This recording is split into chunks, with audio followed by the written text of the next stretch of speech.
Salut à tous, nouvelle vidéo Outlook comme chaque semaine, j'espère que vous allez bien et que vous avez passé une très bonne semaine de trading. Donc on est sur Twitch, on est en live et le chat qui vous passe le bonsoir.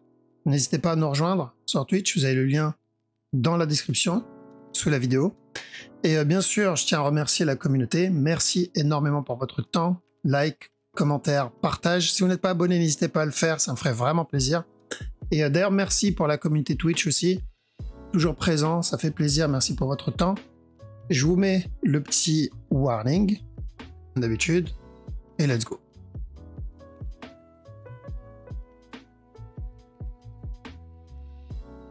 Alors, juste avant, parce que... tac, voilà. On va commencer par le Bitcoin, comme d'habitude, donc la crypto d'abord.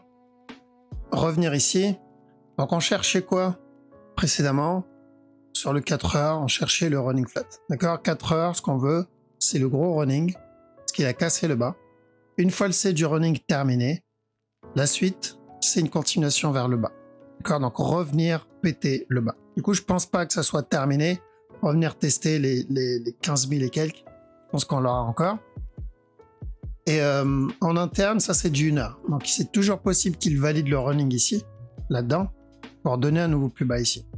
D'accord? Moi je focus plutôt le gros running, mais là ce qu'il est en train de donner, ça ressemble à un flag.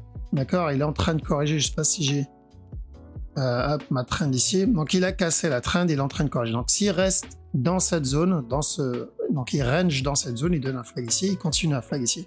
On ira pour le plus gros running flat. D'accord? Maintenant, il faut avoir une stratégie pour entrer dans ce genre de move. Si vous n'avez pas de stratégie, vaut mieux rester à l'écart de ça. D'accord? Pourquoi? Parce qu'il y a le risque du running là-dedans. Et je sais que beaucoup de débutants, ils ont la mauvaise habitude de vouloir anticiper le move. C'est-à-dire, ils vont rentrer ici directement à l'achat, sans vraiment avoir de stratégie ou de setup. Et au final, il se passe quoi? Le marché valide le running ici en interne. Donc, la stratégie, ça permet de rentrer que si on a une confirmation. Si le marché décide de drop pour donner le running ici avant le plus gros, bah, je ne suis pas dans l'achat dans ce mouvement-là. D'accord? Ça sert à ça, une stratégie. Donc, faites très attention. Ok? Donc, toujours pareil. On fait attention à ce running, mais l'objectif final, c'est le plus gros running. Celui-là avant le drop. D'accord? ETH. Alors, Ethereum, même chose ici, il a cassé la trend et est en train de flag pour le moment là-dedans. Là. Donc on fait attention, il peut venir péter stop. Et l'objectif, c'est vraiment d'avoir le gros running, le gros régular, parce que lui, il n'a pas cassé le bas. Et ensuite, encore de la vente. Même s'il vient péter le bas directement, on attendra quand même le régular. Le up, pardon. Donc s'il vient péter le bas ici, partant du principe qu'il casse ce top, ensuite il casse ce bas, on ira pour le running quand même et ensuite le drop. D'accord? Moi, ce que je veux le voir faire, c'est valider ça comme le flag, donner le push, le dernier push, et ensuite le drop. Donc, dans tous les cas, c'est plutôt baissier aussi pour le TH. D'accord? Là, on est en train d'essayer de choper le C. Ceux qui ont pris le buy, que ce soit là-dedans ou là-dedans, je pense que c'est une bonne zone pour commencer à prendre des profits et serrer votre stop, d'accord? Votre BE. D'accord?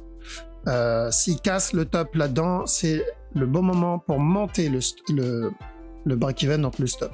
S'il vient péter le top, donc il nous valide ça, cassure du top, là on monte le BE, le mettre au moins ici. Comme ça, s'il monte, il continue, parfait. S'il se retourne, au moins on sort du trade en positif. D'accord? On protège son trade. C'est la même chose sur le Bitcoin. Ceux qui ont pris le buy là-dedans, ou le buy ici, à la cassure du top, on monte les break-even. Prendre un peu de profit ici, c'est important. D'accord? BNB, notre ami BNB. Donc, on a eu le gros up qui était plutôt agressif, beaucoup plus que le Bitcoin. Donc, on avait dit à la cassure du bas, on cherche de l'achat pour un running flat. Et ensuite, tant que ce top n'est pas cassé, on cherche de la vente. D'accord? Un truc où il va falloir faire attention, c'est que si le Bitcoin décide de valider le running tout de suite, d'accord, bah, il peut emporter avec lui l'Ethereum pour le régular et il peut emporter avec lui le BNB. Et du coup, s'il emporte avec lui le BNB, ça peut invalider notre running flat. Donc faites attention. Maintenant, si le Bitcoin valide le running interne, s'il valide celui-là, pour le drop, d'accord, ça pourrait valider notre BNB pour le running aussi. Donc BNB, c'est toujours le running flat parce que par règle, on ne peut pas prendre autre chose. Tant que ce top, donc ceux qui ont pris le up, c'est la zone pour prendre des TP, d'accord, et bien monter son BE. Bien serrer le break-even ici, son stop en tout cas. Comme ça, si il se retourne et qu'il donne des sell setup, on pourra prendre le drop, on attend bien un sell setup, mais s'il explose, on est toujours dans le trade et on n'est pas dans le sell. Mais tel quel, ce qui trade en interne, c'est toujours le running flat que j'attends. Alors tant que ce top n'est pas cassé, j'attends des sell setup. C'est super important. Cette zone, il y en a plein qui vont, justement on en parlait tout à l'heure pendant le live, il y en a plein qui vont perdre leur argent ici. Ceux qui ont pris ce up, beaucoup vont perdre tous leurs gains, tous les gains qu'ils ont eu ici, ils vont le perdre dans cette zone à essayer d'obtenir le retournement. Donc comme vous vous rappelez, dans cette zone-là, c'est ici, on avait pris ce buy, beaucoup ont profité de ce up, mais ils ont perdu tout le reste dans cette zone parce qu'ils essayaient de choper le retournement. Il faut une stratégie pour choper ce genre de move. Si on n'a pas de stratégie, on reste à l'écart et on attend, c'est tout. Et c'était pareil ici. Je crois qu'il y a une vidéo où j'avais dit attention dans cette zone. Parce que ici, beaucoup vont perdre l'argent. Tous les buys qu'ils vont prendre ici, ils vont le perdre là. L'argent gagné dans le up, vont le perdre en essayant de prendre le retournement.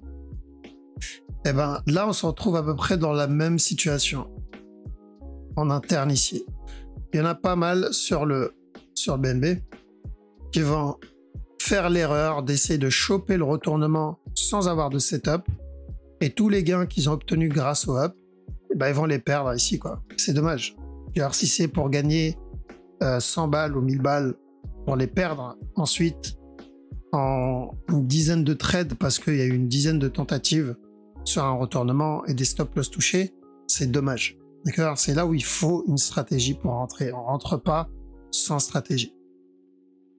D'accord, mais c'est toujours pareil. Donc on garde en tête que tant que ce top n'est pas cassé, on part pour le running flat. S'il vient péter le top, on invalidera le running, il restera plus que l'expanding. Le dot, alors attention au dot ici. Donc pour un petit A, un petit B, une fois le B terminé, revenir tester le top, au moins une dernière fois. C'est plus de l'interne. EGLD, attention au running aussi, au moins l'interne, ce A ici, ce B là, revenir donner le C. Après, là, il a l'air d'être en train de donner un petit flat aussi. Donc, je ne serais pas étonné de le voir tester ce top-là une dernière fois. Donc, c'est plus du 15 minutes. Calls, plutôt de la vente, d'accord? Même s'il traîne là-dedans, je le vois encore drop. Seul, on avait dit de chercher donc un up pour un running, minimum pour ce petit running. Et vu l'amplitude, je ne serais pas étonné de le voir donner le plus gros running avant le drop. D'accord? Donc, on est sur ça maintenant. Celui-là n'est pas invalide. Donc, si il se retourne sans casser stop, à la cassure du bas, on gardera en tête le plus gros. Ok. Mais que ça soit l'un ou l'autre, bah, ça pue le drop en fait. D'accord. Le running interne, ça pue le drop. Et le gros running, pareil aussi. Donc, dans tous les cas, c'est plutôt baissier tant qu'on est en dessous de ce top-là. Donc, continuation. Et le VET, correction ici, d'accord? Et encore revenir péter le top au moins une fois. Ok, la structure daily ne change pas hein, sur la majorité, on l'a vu dans les précédentes vidéos, je vous ai dit ça met du temps. Quand ça changera, on fera une petite mise à jour dessus, mais là on est vraiment au même endroit. Bon, on va attaquer le Forex. On a dit donc de tenter le up jusqu'à ce top ici. En termes de risk-reward, c'était plus intéressant de tenter plutôt le up au lieu de tenter le contracting. Et encore une fois, comme quoi c'est mieux de ne pas trade les contracting. Donc objectif, c'est revenir tester le top, toujours. Au GPY, ça on l'avait vu aussi, je sais plus si on l'avait vu en privé ou sur la vidéo YouTube. Donc on avait dit ça, la cassure de stop pour revenir tester ce bas-là. Parce qu'il était en train de range. C'est toujours pareil, donc à partir de là, ce move, ça peut être mon B. Hein. S'il donne une structure complexe, juste par sécurité, gardez en tête ça comme possibilité. Ça comme A, ça comme B, ça comme C, et ça comme un plus gros flat. Donc oui, on peut avoir encore un autre plus bas.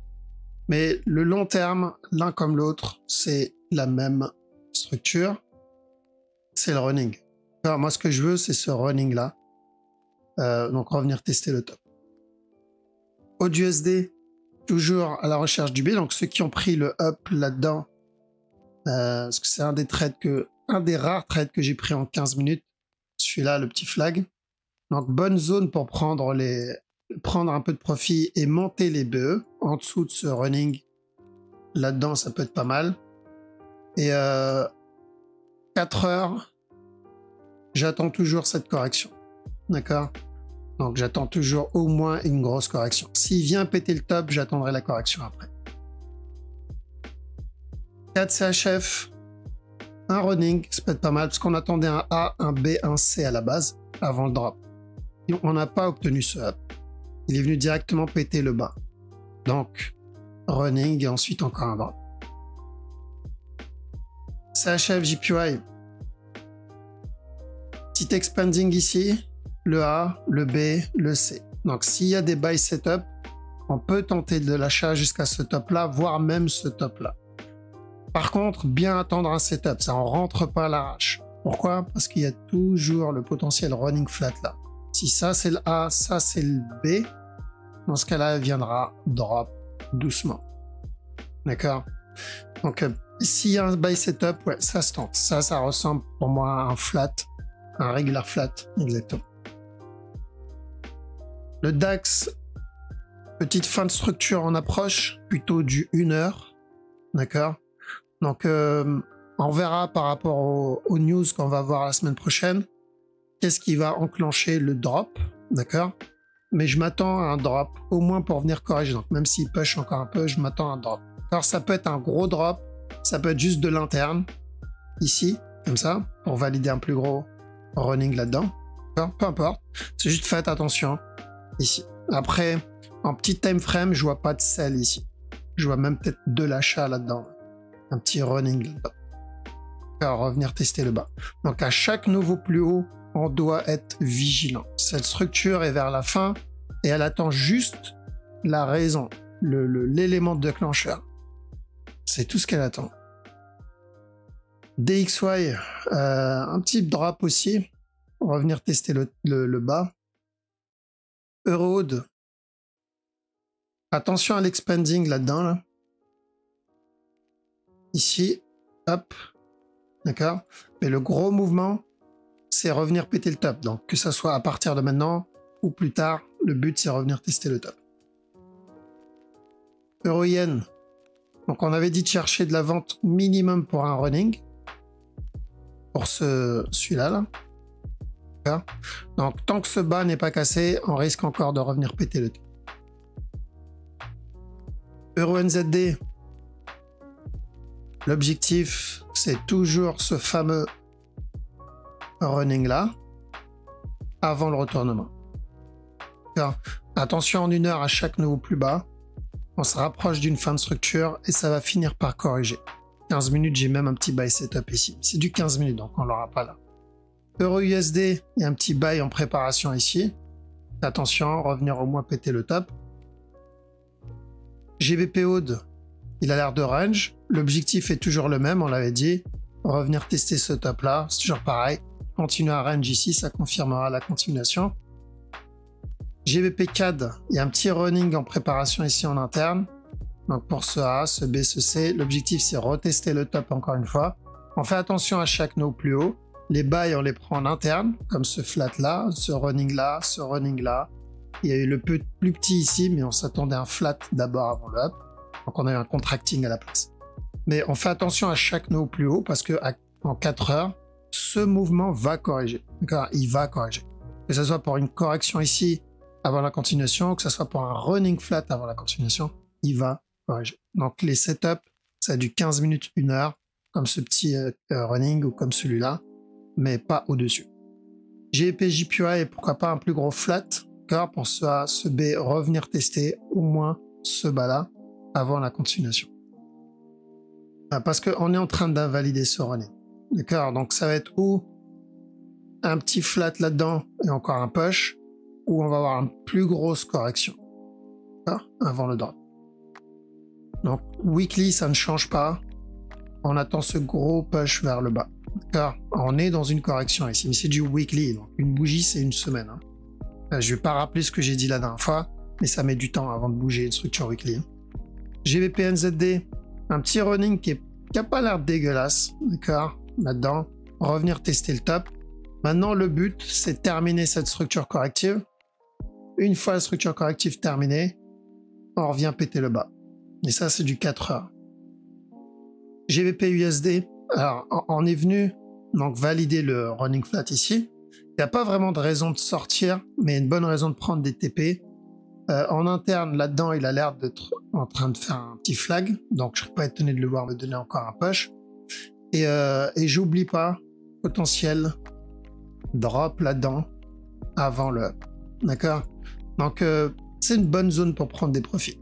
Sur le long terme, c'est toujours de l'achat, mais en daily, ce move va corriger. Voilà pourquoi prendre des TP et monter le stop, donc LBE, c'est important parce que la prochaine correction que j'aurai, elle sera bien plus grande que celle-là. Et la question, c'est est-ce que j'ai envie de traîner dedans pendant longtemps? Alors lui, est-ce qu'on a quelque chose de propre ou pas? Parce qu'il a validé le running. Il a validé ce up, petit régular up, et je pense qu'on va avoir encore un autre petit up ici aussi. Donc revenir tester le top. Et on se rapprochera d'une fin de structure 1 heure. À la cassure du top, on fera attention. NZD JPY, petit sell setup en interne. L'air de range ici. On va venir donner ce push. Attention à ça, bien sûr. Il y a ce mouvement qui est tout seul. Par contre, sur la structure 4 heures, voire daily, c'est toujours le running. Donc, l'objectif, c'est revenir tester ce top-là. NZD USD, alors pas grand chose sur le 4 heures. Ce mouvement-là va corriger. Maintenant, il faut juste attendre que la structure se termine. Attention là, est-ce qu'on a quelque chose de propre? Non, là, j'ai rien. Là, j'ai rien. Je pense qu'on va encore avoir un push ici. Peut-être un drop avant la continuation. Mais ça ne vaut pas le coup. La structure, elle n'est pas propre. Et j'attends plutôt la plus grosse correction. Serait mieux. USD CAD. Ok, donc deux possibilités ici. Ça, c'est le flat. On aura encore un push avant le drop. Sinon, le drop directement. Donc, et qui viennent péter le bas encore une fois. Enfin, mais je ne peux pas supprimer la possibilité que ça, c'est un B. Si ça, c'est un B, ça, c'est mon A. Et donc, j'aurai le C. Enfin, et là, j'irai chercher ça après. USD JPY, revenir tester le bas. Donc ceux qui ont pris le sell ici, BE. L'objectif, c'est revenir tester ce bas-là. US Oil, alors j'ai rien là-dedans, mais je pense qu'on est en train de range cette zone. Alors, on a eu un up là, mouvement 3 temps ici. Je vais le voir range ici avant de valider la continuation. Donc j'attends, je le laisse se développer. Ceux qui ont pris ça, on commence à mettre les BE. Parce que s'il vient péter ce bas, on aura un running. S'il casse pas le bas, on aura un régular. Donc, c'est pas la meilleure structure à trade. J'ai beaucoup de mouvements agressifs. Ici, toujours le B qu'on cherche. Là-dedans, et ensuite le C. Parce que c'était ou un running flat avant le up, ou un plus gros B avant le up. Et vu le retracement qu'on a eu, j'irais plutôt pour un B. Même chose sur le gold. Hein. D'accord? Donc, pour moi, ça, c'est un A. On va avoir un B. Et ensuite, un C. Par pour le régular, s'il casse le top, on n'ira pas en running flat. Ok, bon c'est bon, je passe sur le chat, comme ça je laisse le chat vous dire au revoir.